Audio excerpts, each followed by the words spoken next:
And I was asking that to ask, do you think growing up as a child, do you think you were going to be one of the main faces in this modern day of age to push the true mirror concept? Well, I probably figured I'd be doing something special. I mean, I kind of was I thought I was pretty special as a kid. Hmm. I mean, originally I wanted to go into math, and then because math is kind of this, incredibly magical thing, powerful thing, and I was good at it. And then I got into physics, which is like uses math, and so I was going to get into all the physics thing. And eventually I kind of got out of that because most of the stuff is doing a lot either just pure research, which is kind of just not applicable, or military, which is not really what I want to do either. So yeah, I kind of didn't necessarily have a purpose per se until this thing stumbled on, and then it was like this is what I should be doing. I was about 30 when that happened. Oh, wow. Were you always fascinated with mirrors as a child? No, No. no. I mean, does the longer story, since you asked, is that 3 years before I saw the True Mirror, and I don't know if you found this in your research, but I I did. discovered what is now known as the hair part theory, Hmm. um, I have a which question is, about that later. yeah, I mean, we can No, go just ahead. the Go ahead. point, we can touch on it and we can go back to it later, but Hmm. the whole idea is that if you part your hair on one side or the other, then whatever comes back at you from the mirror is the exact opposite of what you're actually projecting. Um, and they're different. When you wear a right hair part, you're projecting one image. If you're wearing a left hair part, you're projecting another. And the psychology of it, and this is where it gets a little bit murky. Um, and this is based on more or less anecdotal research as opposed to formal psychology research. Um, is that the right hair part emphasizes more right brain activity to the viewer. So people looking at me, so I grew up with my hair on the right.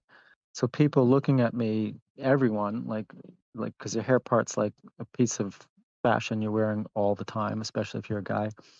They would always see as me as more right brain, which is your intuitive, it's your artistic, it's your holistic, it's your mysterious, it's your feminine. Okay, these are all generalizations, so grain of salt with that. But still, it's an odd hair part for guys, because it's the opposite what we guys expect guys to be. Masculine or Hmm. logical or rational or visible, and which is the left part. And so 3 years before I discovered the true mirror concept, I was in front of the mirror and I realized that I was like, why do pictures look weird? I look fine. Um, and that's when I realized the guy in the mirror was sporting a left part, whereas I was sporting a right. And so obviously pictures are true images. And so I was seeing me with the right part. It doesn't look quite right. It's kind of an odd hair part for guys. But I'd never seen that because I saw myself in the mirror with the left part.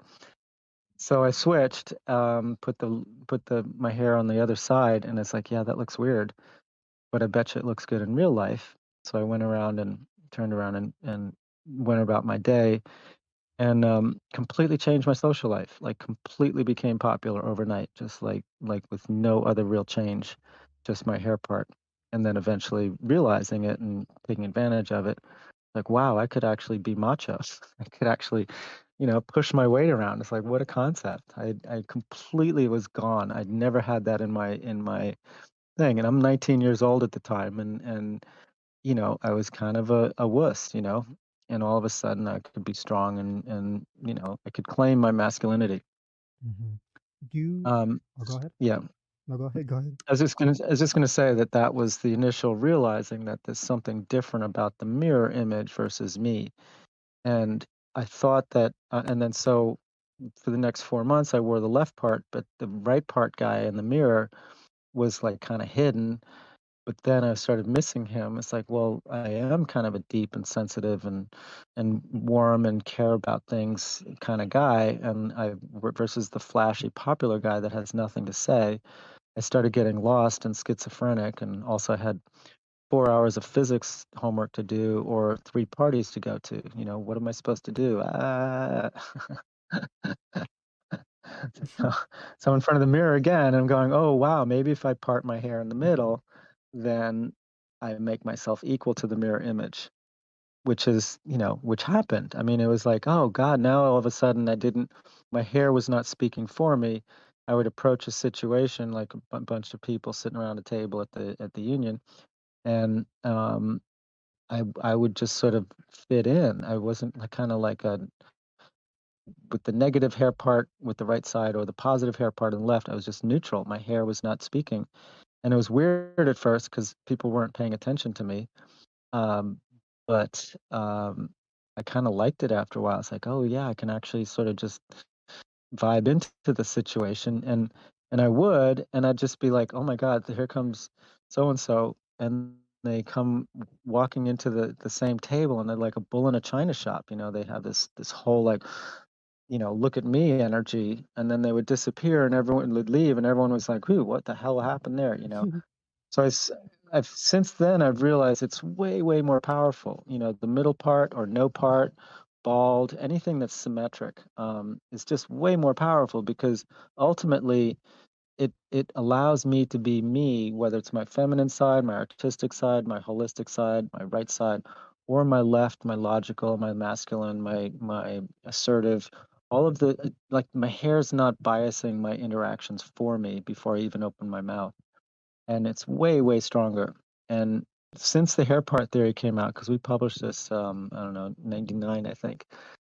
If you look at the statistics, the number of people not parting their hair at all has gone way up. You know, it's probably it used to be probably less than 30%. Now it's probably more than 60%. I don't know. You have to do the actual study to see the numbers, but it's really rare, much rarer to find, especially young men. It's more. I'm speaking more for men. Women tend to change their hair part all the time. It's more of a fashion statement, and Mm-hmm. the effect is still there, but it's not as strong, and it's not continuous since they're a kid. Like most men don't change their hair part at all. So anyway, the point being is that it again. So my now I thought, okay, now I'm the same as my mirror image. You know, and now this is great. Okay, now we're on the same page. And that was 3 years of living with this middle part. And again, socially, everything was great, gotten more and more, like, so much more. I mean, miles and miles and miles away from where I used to be as this kind of nerdy, wussy, right parting guy. I was like, you know, life of the party. I was like, you know, I just had an incredibly rich social life. But the mirror started giving me more and more grief. You know, like there's something still wrong, and you're posing, you're faking all these people out. Mm-hmm. You know, don't even know who you are. Are you the sensitive guy, or the popular guy, or this or that? You know, it's like the mirror was like this, and it's really your eyes. Your eyes are asymmetric, and when you flip them, they really literally stop working. They stop communicating naturally. So this version of me that was like in the mirror, I thought was the same, and yet it was giving me more and more grief, which is why when I suddenly saw myself non-reversed and that grief like disappeared like instantly. I felt like I took a shower and all this crud just washed off of me. It's like, you're fine. You're okay. Nothing wrong with you. You're not fake. You're look at you. You're having fun. All these like positive, normal things came back to me like as if my best friend was seeing me. So that's kind of the genesis of my mirror thing. It really started with that moment with the hair part 3 years earlier. Before that, mirrors were just mirrors. They didn't mean anything that much to me. Okay. Here we go. I swear to God, we're wasting time. See, you give me faith that everything be fine, but I'm losing my mind. And you say smell the roses, what happens, we'll be fine. Okay, I just hate the fact that we all wait to see